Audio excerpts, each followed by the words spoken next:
আজ থেকে সরে যাবে জোড়া পশ্চিমী ঝঞ্ঝা। এই আবহে সংক্রান্তির আগে আগে বাংলায় ফিরতে চলেছে শীতের আমেজ। আগামী ২-৪ ঘন্টার মধ্যে উত্তুরে হাওয়া ফের ঢুকতে শুরু করবে। এই আবহে ঝপ করে রাতের পাড় নামবে উত্তর থেকে দক্ষিণে।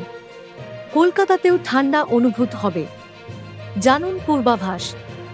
আলিপুর হাওয়া অফিসের পূর্বাভাস অনুযায়ী বুধবার কলকাতার সর্বোচ্চ তাপমাত্রা ঘোরাফেরা করবে ২-৪ ডিগ্রি সেলসিয়াসের আশেপাশে, যা কিনা স্বাভাবিকের থেকে ১ ডিগ্রি নিচে।